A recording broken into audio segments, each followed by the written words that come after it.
Jesus, fala com a gente nesse momento, por favor. Nós precisamos desesperadamente de Ti, da Tua ajuda. Muitos de nós nem sabemos por que estamos aqui. Talvez tenha alguém que esteja aqui só porque achou o tema interessante, legal. Mas, Pai, mostra que isso é muito mais profundo, de que a Tua palavra, ela tem um poder atômico quando nós estamos realmente abertos. Abra o nosso coração. Em nome de Jesus. Amém. Gênesis 37. Nós somos outsiders. Nós, mesmo quando estamos dentro, estamos fora. E nós vamos aprender ao longo dessa semana sobre essa vida diferente. Essa vida que aos olhos dos outros é de outro mundo, mas que todos nós precisamos ser confrontados com ela. Nós vamos ler a partir do verso 5. Verso 5 em diante. José teve um sonho e o contou aos seus irmãos. Por isso o odiaram ainda mais.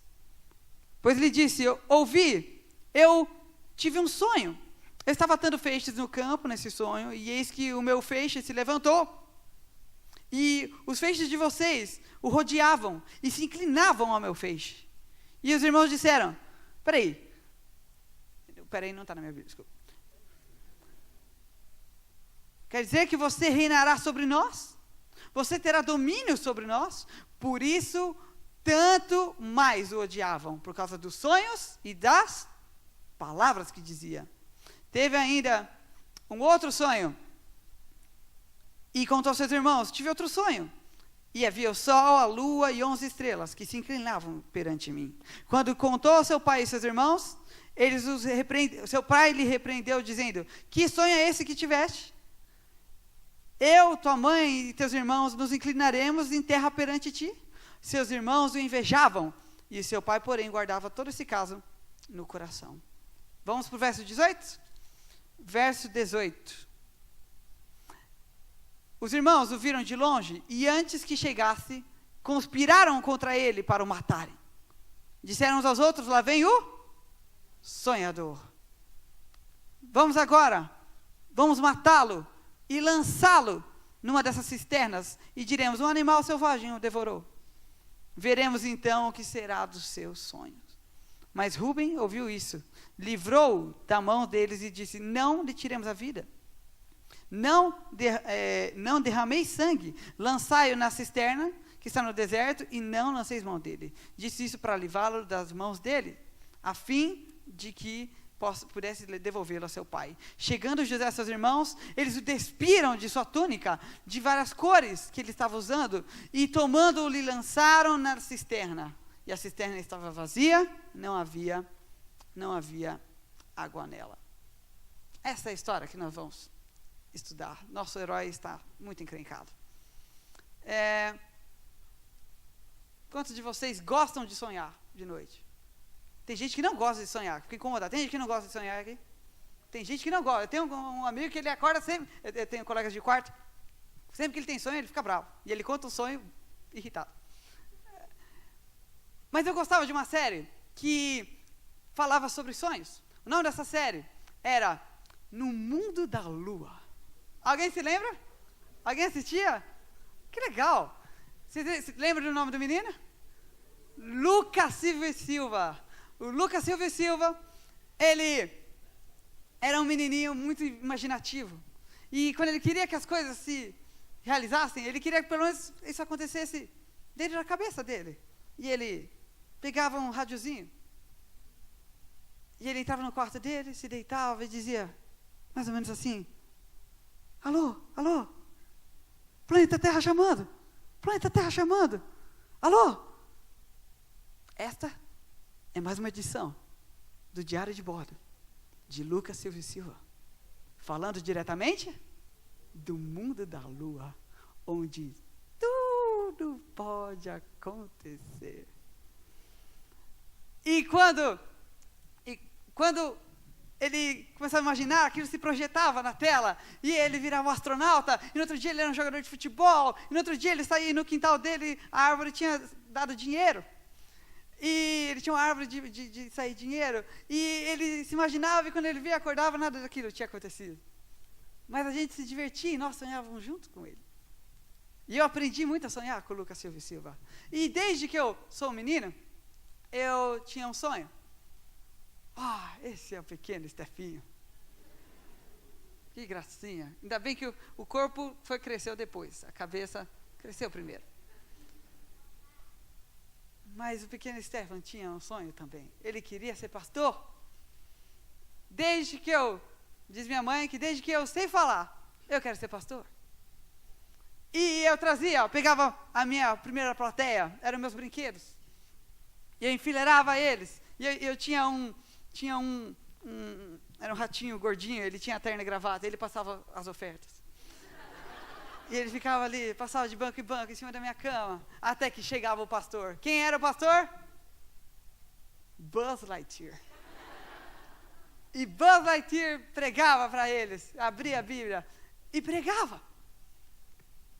E esse era meu sonho. E eu me lembro que minha mãe, que está aqui, oi mãe, eu te amo. Faz muito tempo que eu não vejo minha mãe. Ontem. Enfim, mas a gente não se viu há muito tempo. Há quanto tempo? 3, 4 meses? Não, mais. 1 ano, misericórdia.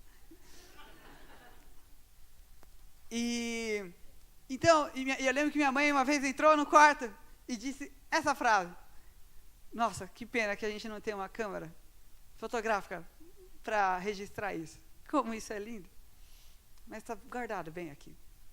E eu divido isso com vocês hoje. É bom sonhar. É bom sonhar. A gente precisa estar sempre sonhando. Hoje nós vamos falar sobre sonhos. Mas sonhos podem ser perigosos. Por quê? Por causa dos benditos, dos insiders. Das pessoas que só pensam no que elas podem ver e que só pensam em si mesmas.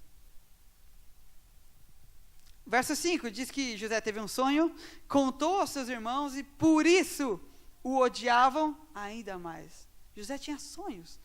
Ontem nós falamos que José era íntimo de Deus, não é verdade? Deus não tem prediletos, mas ele tem íntimos. E José era tão íntimo de Deus, e Deus era tão íntimo de José, que Deus começou a dividir seus sonhos com José. Começou a contar segredos para José. Deus ele segredava os seus sonhos a José, sussurrava os seus sonhos para José, e começou a falar, bem, a gente podia um realizar o sonho do outro. Deus colocou sonhos no coração dele, isso é tão lindo. Mas tinha alguém que não estava gostando disso. Olha o verso 8. Então disseram seus irmãos, quer dizer que você vai reinar sobre nós? Olha que interessante. Eles disseram, esse sonho nunca vai se cumprir? Eles disseram isso? Não. Eles disseram, quer dizer que é isso que vai acontecer? Eles sabiam que José era um outsider. Eles sabiam que José era diferente. Eles sabiam que José era amigo de Deus. Eles tinham medo de que aquilo se realizasse, mas eles sabiam que aquilo era real. Porque quando o autor do sonho é o próprio Deus, o sonho já se realizou. Amém. Que sonho Deus colocou no seu coração?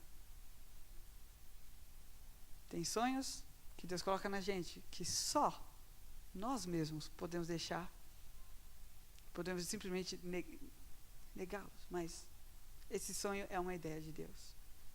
E para Deus isso já se realizou. Olha o verso 9. Ele teve outro sonho, contou aos seus irmãos, dizendo, eu tive outro sonho, e havia o sol, a lua e 11 estrelas inclinadas em volta de mim. E é muito interessante, eu sou fascinado pelos easter eggs da Bíblia, pelas dicas, pela maneira que ela se conecta. Para mim, são verdadeiras constelações que tem na Bíblia. Olha que interessante, quando a gente abre a Bíblia, em Gênesis 1:16, Deus fez grandes luminares, o sol para governar o dia e a lua para governar a noite. Os astros eram sinônimos de governo, de autoridade. E essas autoridades estavam se prostrando diante de José. O mundo se prostrava diante dele. Quando a gente vê em Apocalipse, fala que houve um grande sinal. E nessa visão, Deus quer mostrar a igreja dos últimos dias. E ela diz que ela estava vestida do sol. Tinha lua debaixo dos pés. E uma coroa de 12 estrelas sobre a sua cabeça. Autoridade. Esse povo tem autoridade.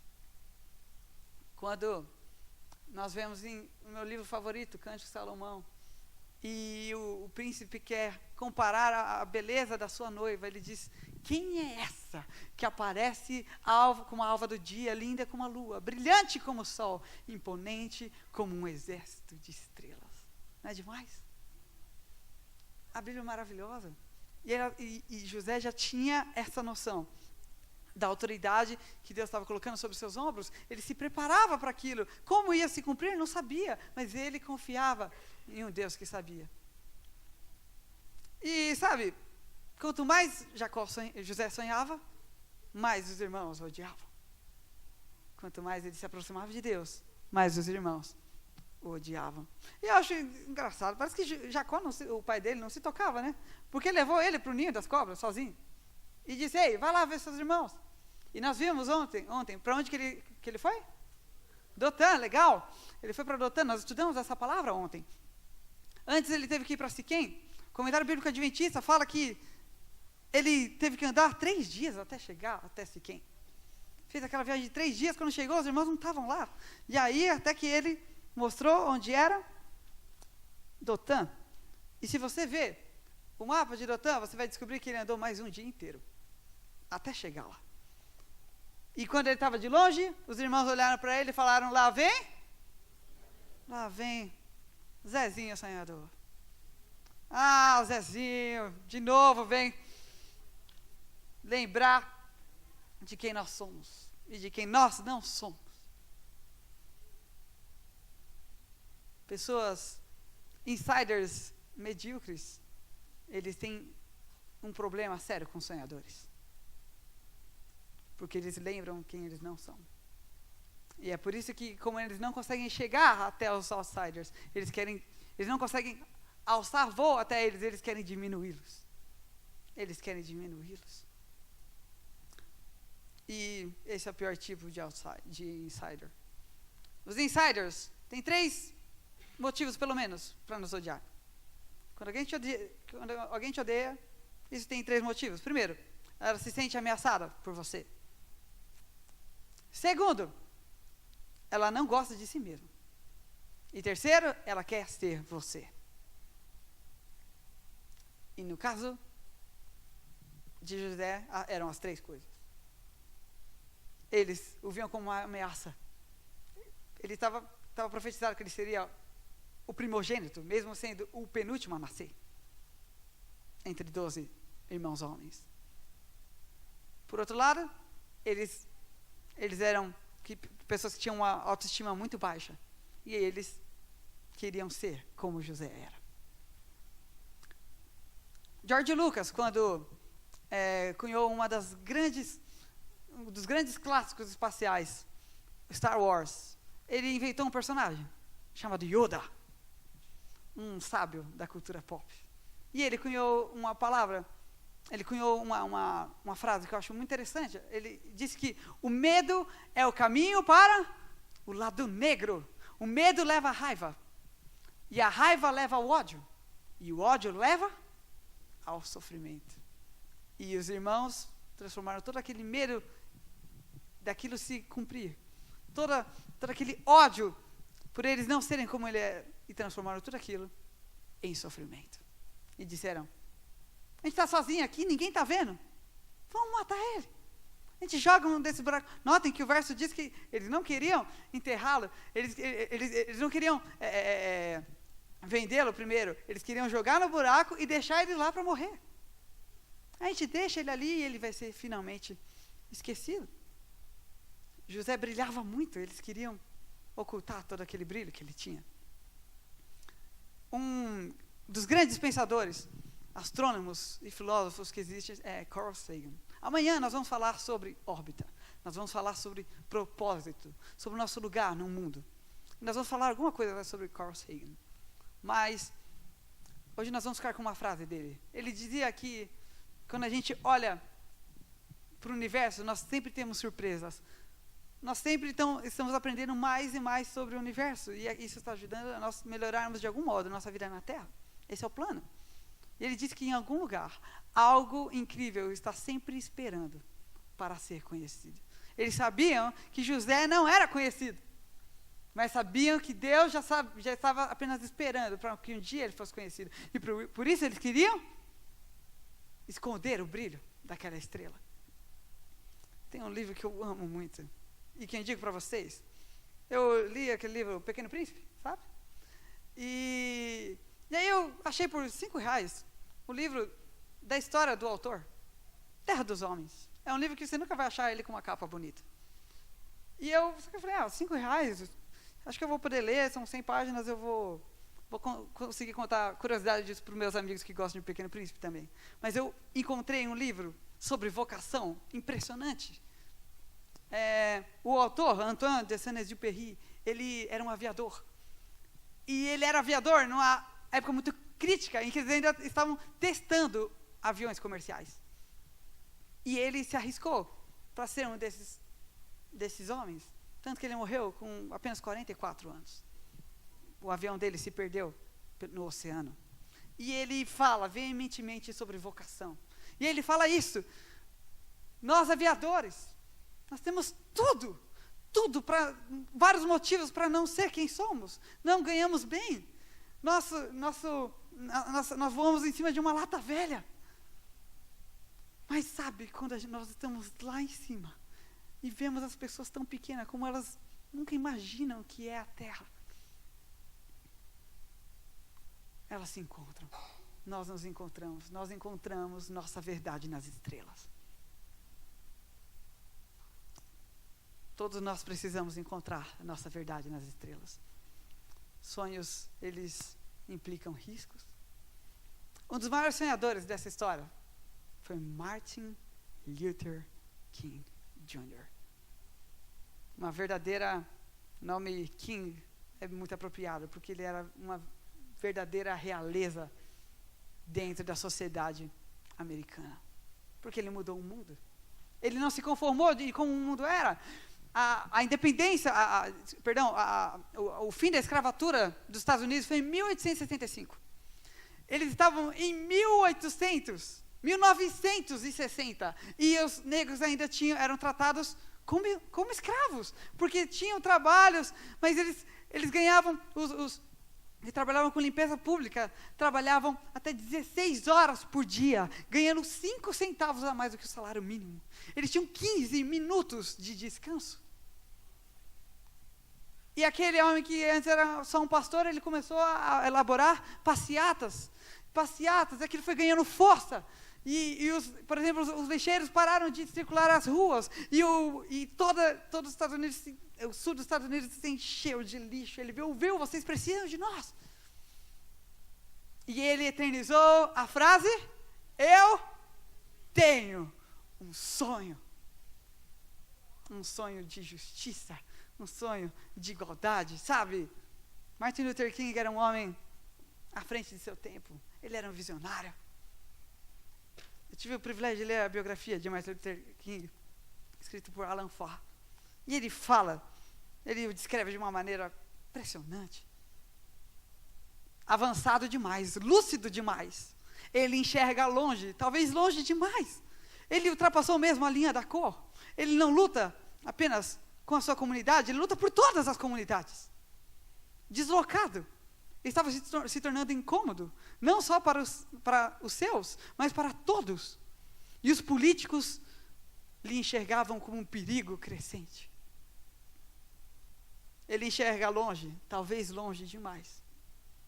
Martin Luther King está errado, sem dúvida, por estar certo tão cedo. Errado por estar certo tão cedo. Deus precisa de homens assim ainda hoje. que não se conforme em como nossa sociedade está. Não se conformem como nossa igreja está. Não se conformem como nossas famílias estão. Pessoas que agem, que se levantem.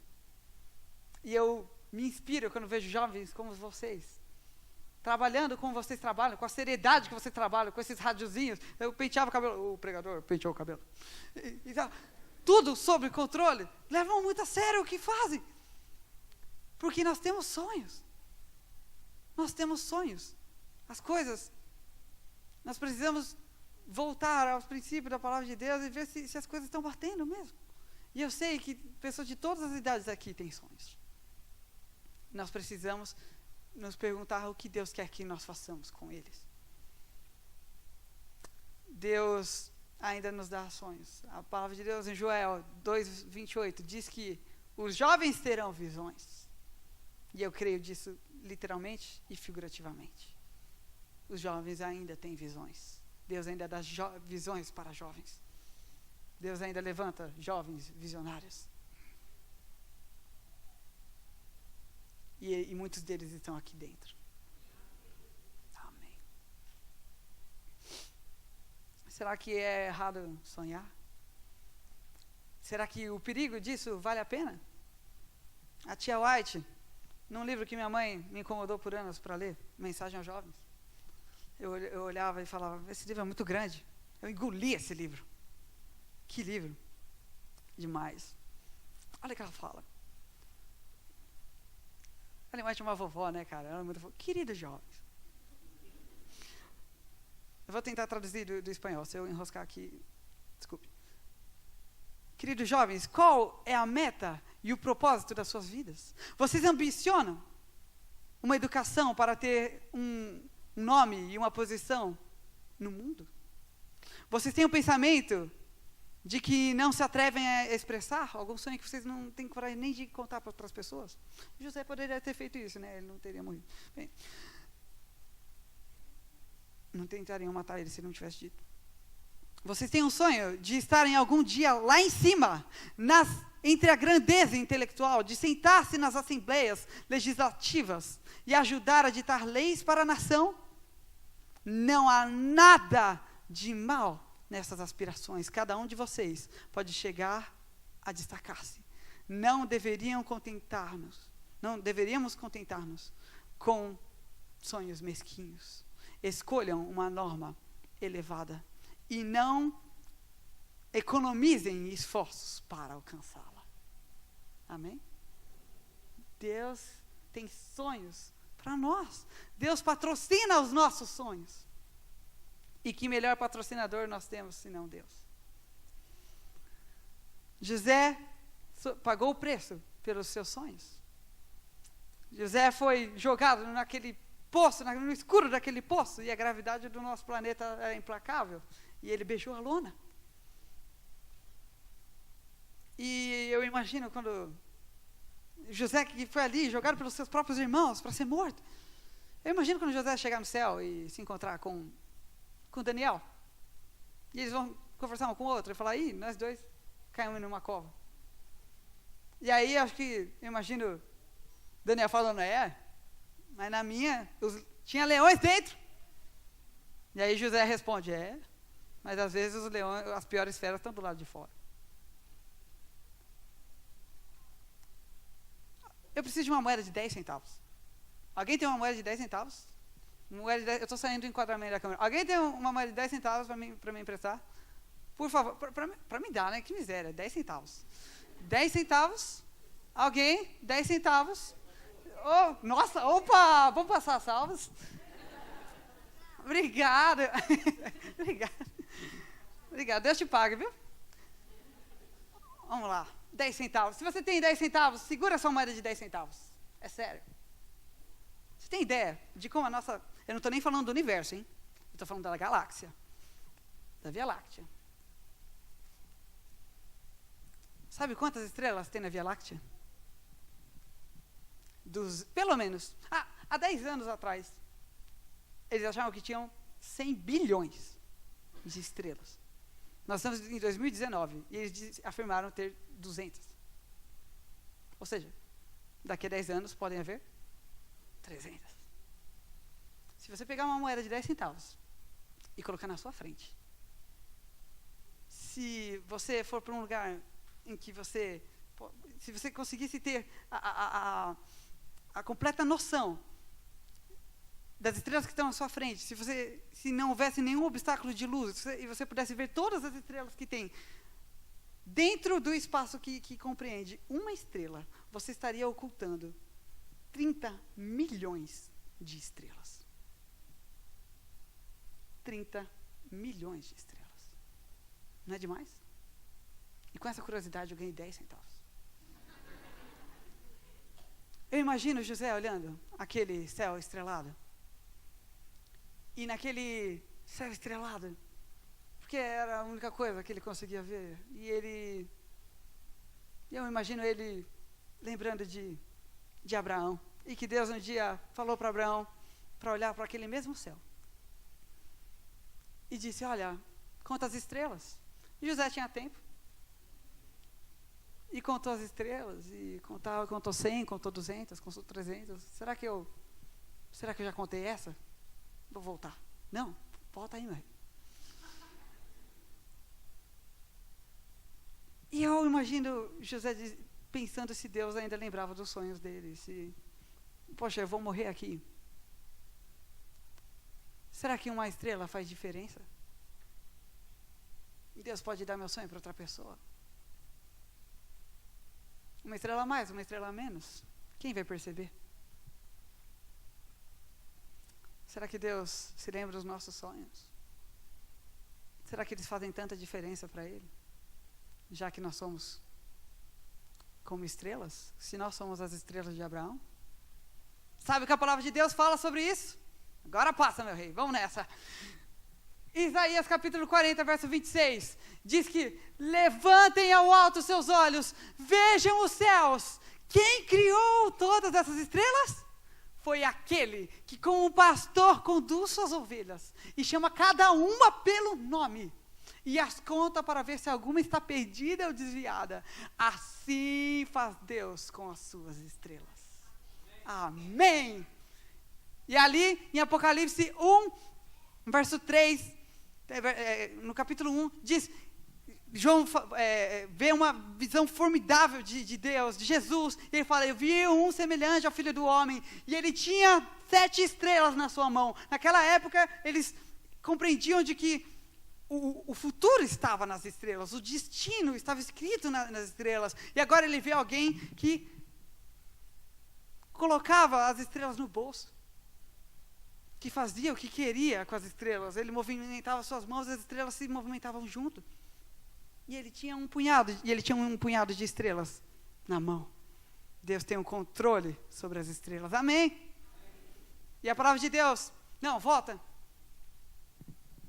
A palavra de Deus, ela está sempre usando essas estrelas para nos dizer, Deus as conta. Deus se preocupa.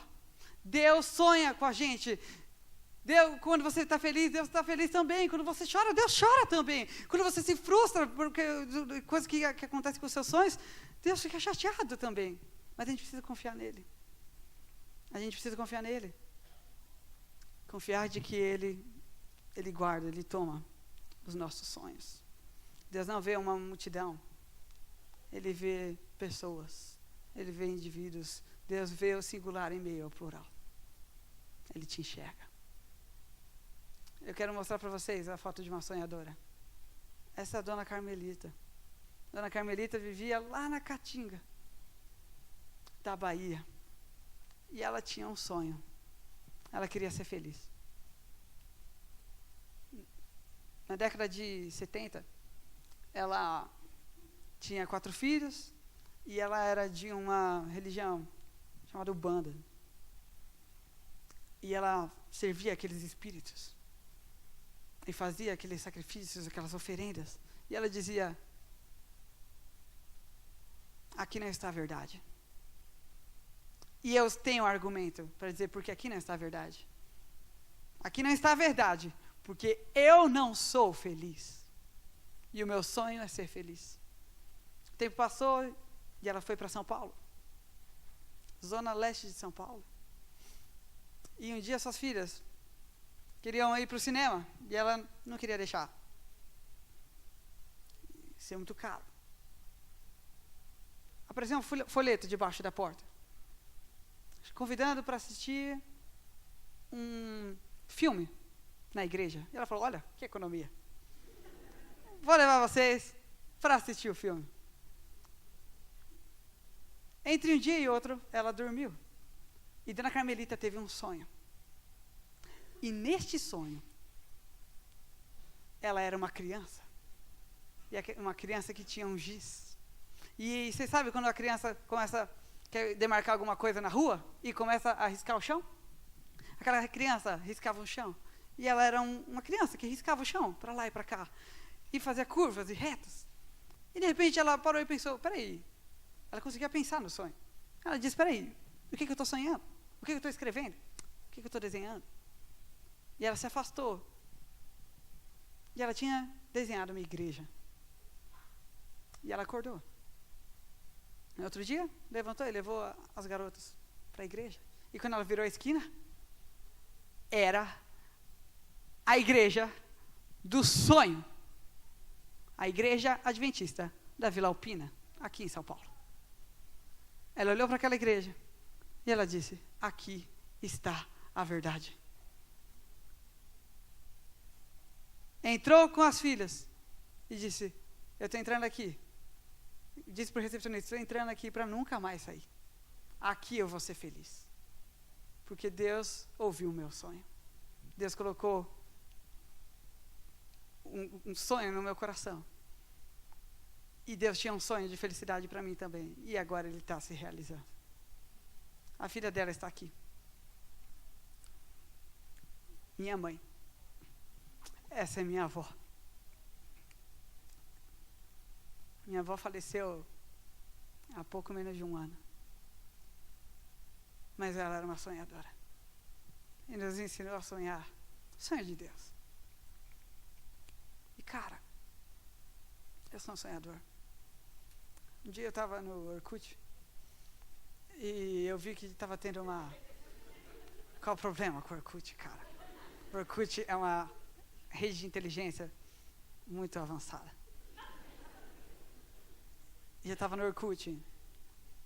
E eu vi uma semana jovem muito louca de heróis. E eu falei, que igreja legal.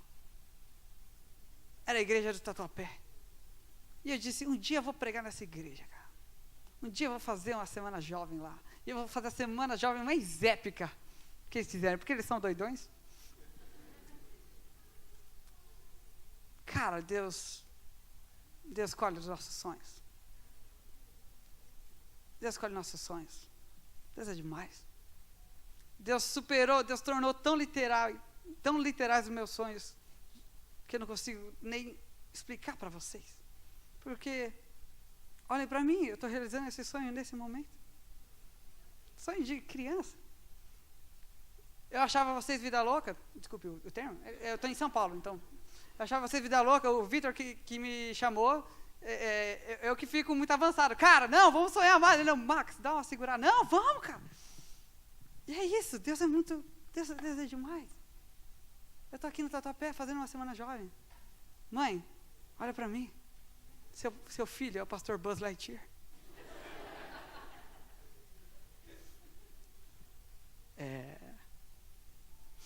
Deus é muito top, cara. Vou falar para vocês. Quando eles jogaram José naquele buraco, eles achavam que eles eram vitoriosos. Eles achavam... Tem uma música de fundo, que linda. Presta bem atenção. Presta bem atenção. Quando eles jogaram José naquele buraco, eles achavam que eles eram, enfim, vitoriosos. E que eles tinham acabado com aquele sonho. E que aquele sonho não ia se realizar. Desculpe. Atenção. Vou ter que começar de novo.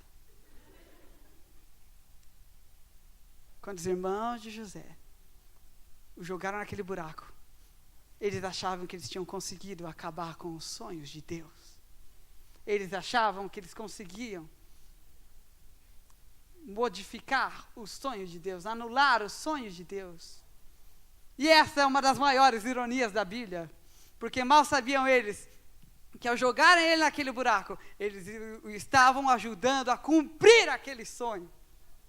Amém! E eu não sei em que fase do seu sonho você está. Talvez você esteja no buraco também. Talvez você se sinta esquecido também. Talvez você se sinta desanimado também.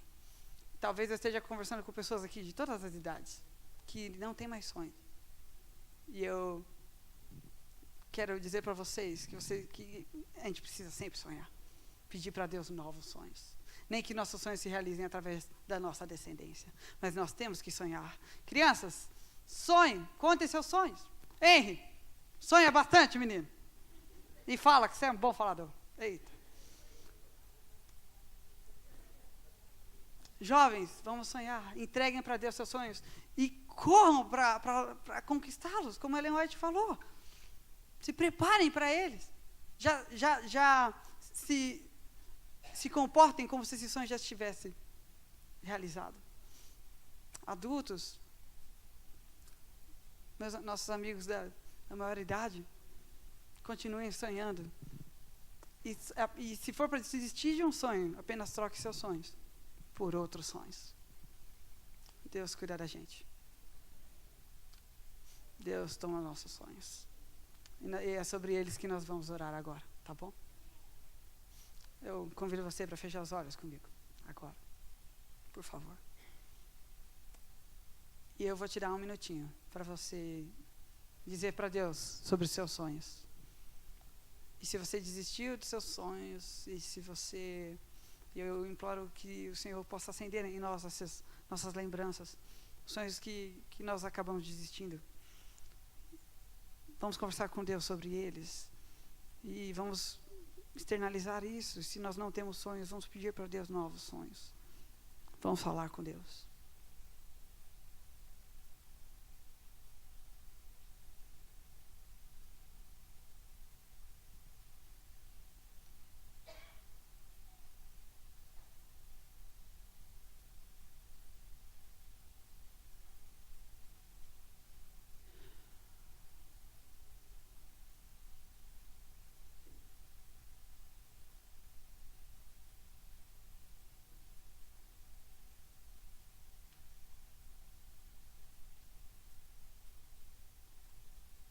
Pai,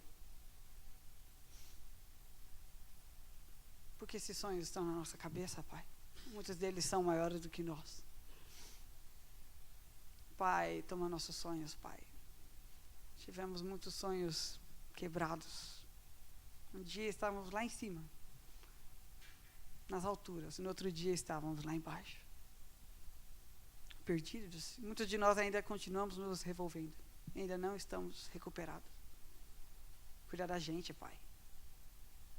Assim como o pastor cuida das suas ovelhas, como disse a sua palavra, e conhece cada uma pelo nome, assim é o Senhor. E nós queremos enxergar, Pai, a sua mão movendo a nossa vida, reconstruindo a nossa vida, desviando nossa cabeça, fazendo olhar para cima. Nos ensina a olhar para cima, Pai. Por favor, Pai, todos esses sonhos, todas essas loucuras, esses objetivos, esses descontentamentos, eles agora são seus também. E que pessoa melhor para ser sócia dos nossos sonhos do que o Senhor? Cuida da gente, dirige a nossa vida. Em nome de Jesus.